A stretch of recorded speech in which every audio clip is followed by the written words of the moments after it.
Michel Barnier begs Boris Johnson to agree to a trade deal, Angela Merkel cancels the Brexit talks, and migration into the UK is still on the rise despite Brexit.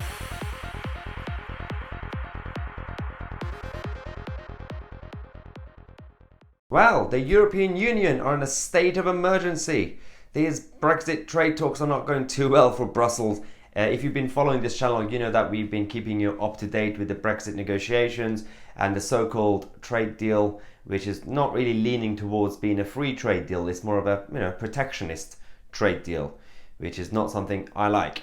But the update that we have is that Michel Barnier has become so desperate that he's now urging other prime ministers and presidents across Europe to beg Boris Johnson to get involved himself to save Michel Barnier's deal. Yes, so he said that bring in Boris. Michel Barnier urges EU leaders to call on Boris Johnson to step in to rescue the Brexit talks. Michel Barnier has said that talks with David Frost have now gone as far as they can, and only an intervention by top politicians on both sides can unlock them.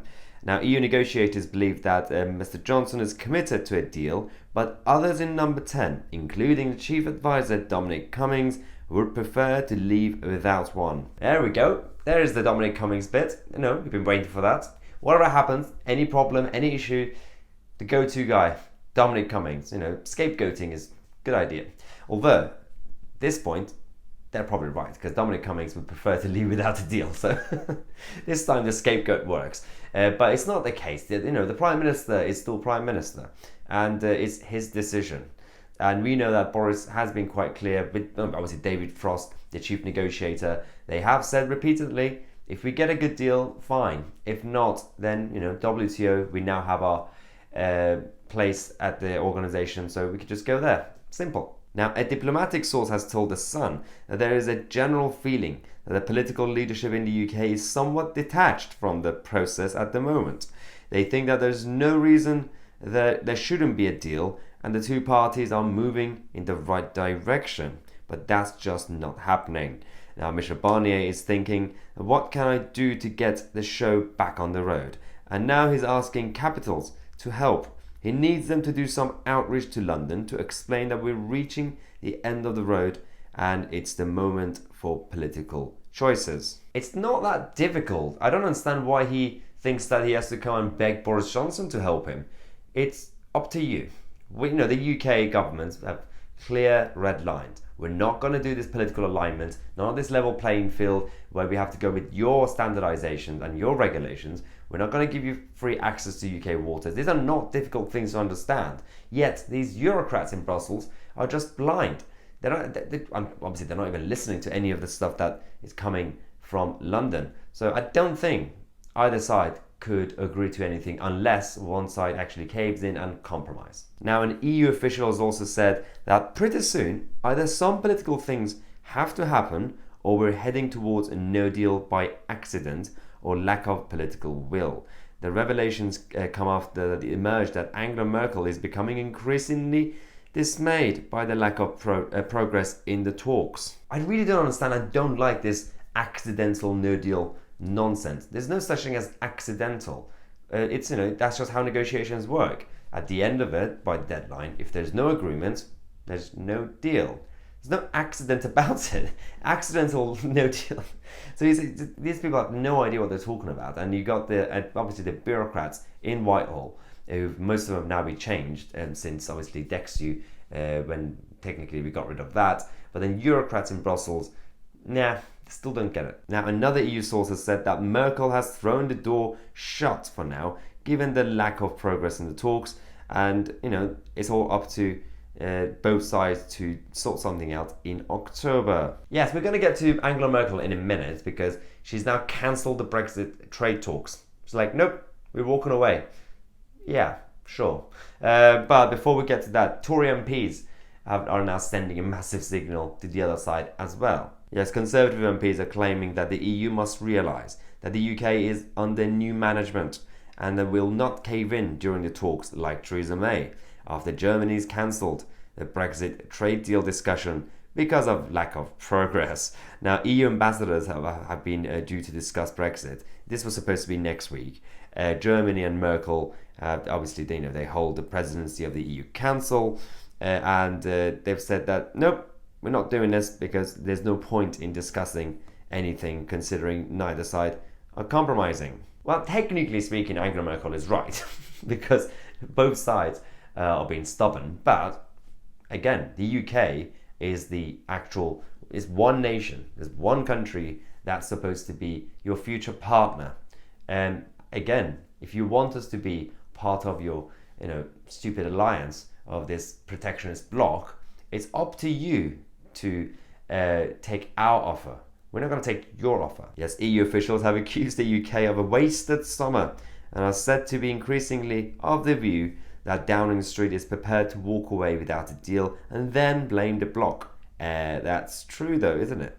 Conservative MPs now believe that the move to drop Brexit from next week's meeting is posturing by Brussels and is part of a bid to pile the pressure on number 10 to make concessions. That's absolutely true. They want to basically say that, well, we can also be strong. We can walk away from you guys, Britain. In reality, this is just bluffing. Now, one Tory MP has told the Mail that this has always been the pattern.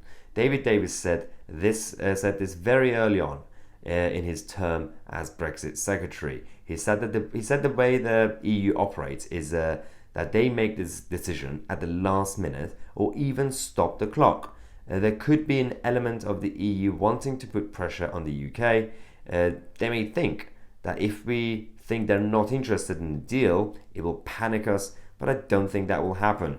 The problem we've got is that they have set out these red lines in fishing and the level playing field, and they're not willing to talk about everything else. But we are only interested in everything else, given the time constraints. But that's true. We want to talk about trade. They want to talk about politics. Now, the interesting thing is, you only had about a couple of months ago, 3 months ago, when the whole world, Europe was under lockdown, proper lockdown. All these Eurocrats, Michel Barnier, Angela Merkel, Macron, begging the UK to extend their transition period because they said, oh, we can't really negotiate right now. We're too busy. We don't know how to use Skype or Zoom, so we can't negotiate. If we extend the Brexit transition period, just for a couple of months or something, then we could actually pick up where we left. I mean, luckily we didn't do it. So for the past 2 months, 3 months, where they've been actually negotiating via Skype and Zoom, they haven't agreed to anything. Imagine if we actually had fallen for that trick and actually extended the transition period.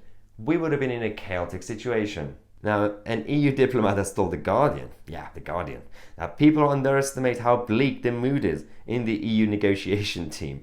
We have had the whole summer completely wasted, a cabinet that doesn't understand how the negotiations work, a prime minister who, I think, doesn't understand how the negotiations work because he's under the wrong impression that he can pull off negotiating at the 11th hour.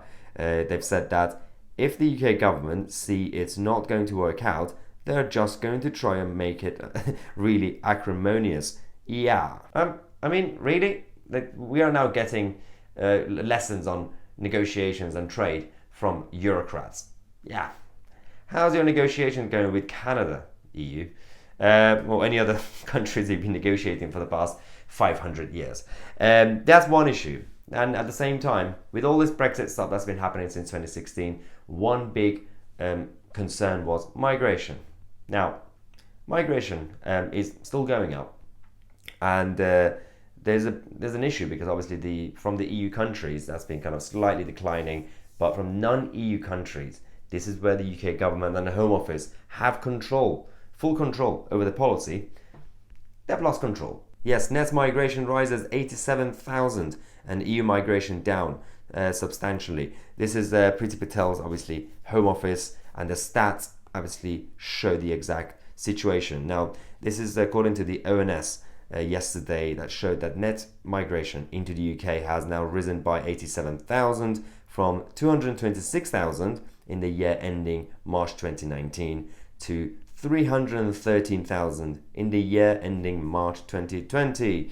Now, the surprising leap has been driven by an increase in non-EU nationals arriving in the UK for study reasons, with 35% of new arrivals coming for formal study, mainly from China and India. Now, this is one thing that we have with the situation. When you look at the graph, you can see that when the EU referendum happened in 2016, a lot of the Europeans freaked out for absolutely no reason, because they thought that, oh, the UK is now becoming a crazy country. So they all left. So the EU migration became obviously a smaller problem. But the non-EU side, that's it been out of control. It's been going up obviously since 2013 anyway, and this is the new stats that obviously we had over the past few years. Someone needs to actually look into this, because again, we're not really anti-migration, immigration in that sense, or everybody wants fairness, and you just want control. You want to control your borders. That's all it is, and also control the numbers. I've always said that it's absolutely fine if people with talent want to come here and contribute and become British, and even genuine asylum seekers, absolutely fine. But firstly, control the numbers. Considering that people here don't actually want to. At the same time, we want to protect our land, protect the green belt and everything else. So we can't really build, just anywhere that we want. So we don't really have the space, basically. We don't have the resources, the public services, especially with the NHS, schools and everything else. You do need to control the numbers. Unless you want to, go around and build on, the green belt and other areas. There is space. There is definitely, you got the brown belt and other parts that you can build, but we're not actually doing it. We're not creating new cities or new towns anymore. When everybody will obviously come here, and then the Home Office send them all to certain places and in big chunks and corners, whether it's Luton or Birmingham or Glasgow or other places, that creates a problem. Now, as you guys know, we have a daily schedule now on this channel. I'm going to put the actual schedule properly on the whole screen at the end of the video, so you guys get used to it.